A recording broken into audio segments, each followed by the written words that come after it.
नमस्कार दोस्तों, मैं राजदेव सर और मैं आपका स्वागत करता हूं जीएस विथ राजदेव सर के इस यूट्यूब चैनल पर। दोस्तों, राष्ट्रपति से संबंधित 5 वीडियो मैं बना चुका हूं। ये 6ठा पार्ट है। आप लोग प्लेलिस्ट पर मिल जाएगा, उसको देख सकते हैं।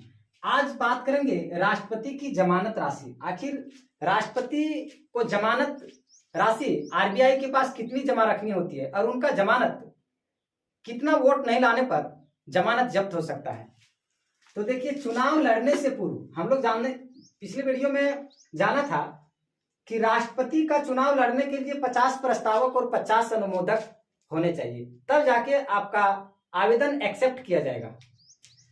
उसके बाद क्या होता है, जमानत के रूप में आरबीआई के पास 15,000 रुपये रखनी होती है। देखिए, चुनाव लड़ने से पूर्व राष्ट्रपति को 15,000 जमानत के रूप में आरबीआई के पास रखनी होती है। दूसरा फैक्ट है, यदि राष्ट्रपति के 1/6 भाग से कम वोट मिलेगा तो राष्ट्रपति की जमानत राशि जब्त हो जाएगी। आगे कहता है कि जमानत जब्त होने के बाद भी प्रत्याशी जीत सकता है, किंतु कोटा से कम वोट पाने पर प्रत्याशी को हटा दिया जाता है। जैसे संसद में हम लोगों ने पढ़ा था कि कोई भी व्यक्ति प्रधानमंत्री बन सकता है अगर यदि उसका लीड पार्टी नहीं कर रहा है तब, लेकिन वो नहीं जीत पाया है तब उसका समर्थन मिल जाएगा। लेकिन बात है कि उसको 6 महीने के अंदर कहीं से उपचुनाव करके चुनाव जीतने होते हैं। उसी तरह से यहां भी वही बात कहा है कि जमानत जब्त होने के बाद भी प्रत्याशी जीत सकता है, किंतु कोटा जितना वोट उनका है कोटा से कम मिलने पर वो प्रत्याशी जीते हुए को भी हटा दिया जाता है। आइए अब आगे जानते हैं कि कोटा क्या होता है। आइए अब जानते हैं राष्ट्रपति की कोटा जमानत राशि कैसे गायब हो जाती है, कैसे जब्त हो जाता है। तो कोटा क्या है? कोटा का फॉर्मूला है, कुल कोटा निकालते हैं तो कुल वोट जितने भी वोट पड़ते हैं और नीचे से डिवाइड आपको लगाना है कुल प्रत्याशी +1 और फिर ये बटा के सामने +1 रखना है। कहने का मतलब टोटल वोट अगर यदि 60 है और जमानत जब्त के लिए केवल निकालेंगे तो 1/6 होता है। 60 को 6 से डिवाइड करेंगे तो 10। ये जमानत राशि इतना अगर यदि आप ला पाते हैं तो जमानत राशि गायब नहीं होगी, जमानत राशि जब्त नहीं होगा। अर्थात इतना नहीं मिलने पर जमानत राशि जब्त हो जाता है। ये 1/6। अब 1/6 कैसे लेते हैं? देखिए, अगर यदि प्रत्याशी टोटल प्रत्याशी 13 प्रत्याशी खड़े हैं, जैसे ये बी सी डी इस तरह से एम तक, ये कुल प्रत्याशी है और कोटा निकालेंगे तो कुल वोट कितना है? कुल वोट 60 है। तो 60 है बटे कुल प्रत्याशी कितना है? 13 है।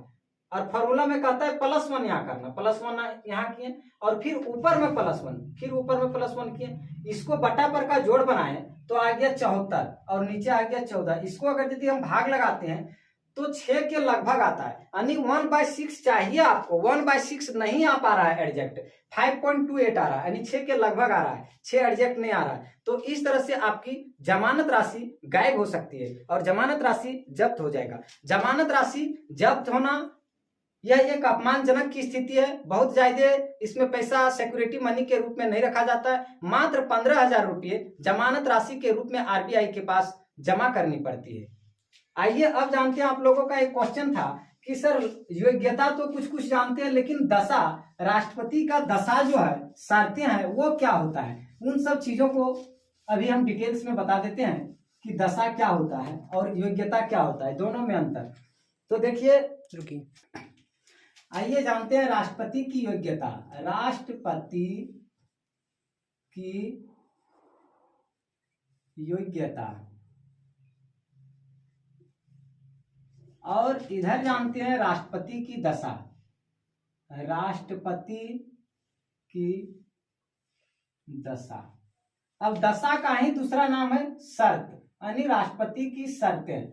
ये आर्टिकल आपको 58 में मिलेगा और ये आर्टिकल 59 में है।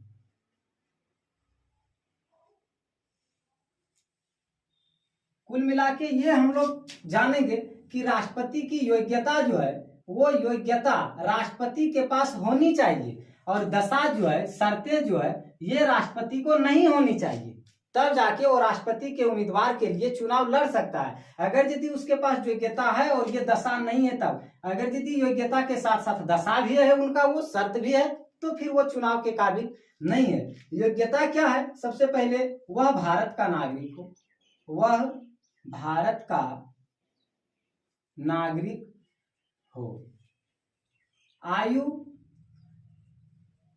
35 वर्ष पूरा कर चुका हो,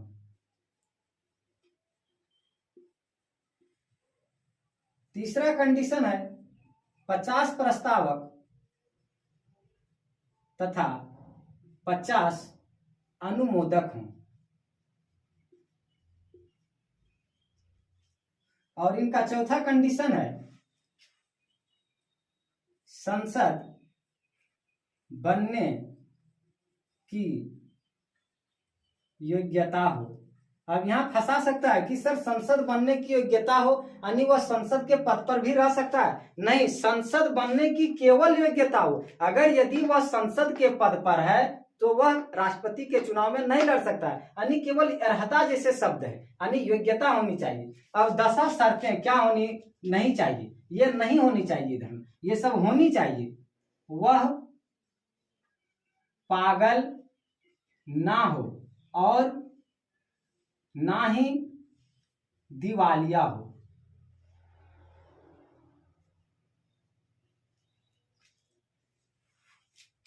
और दूसरा है कि संसद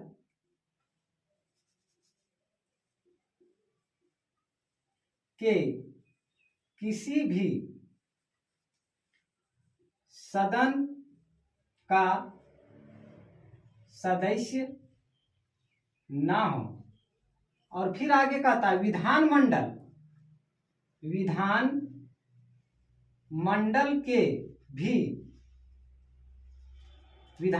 के भी किसी तरह का सदस्य ना हो। कहने का मतलब वह पागल ना हो, वह दिवालिया ना हो और संसद के किसी भी सदन का सदस्य ना हो। केवल योग्यता हो, योग्यता जरूरी है तभी बन सकता है। और योग्यता तो हम बता चुके हैं कि संसद का योग्यता क्या है, प्लेलिस्ट पर मिल जाएगा आपको, वो योग्यता देख सकते हैं कि क्या होनी चाहिए संसद की योग्यता। तो केवल योग्यता होनी चाहिए और वह ना ही लोकसभा का सदस्य और ना ही राज्यसभा का सदस्य हो। विधानमंडल के किसी भी तरह का सदस्य ना हो।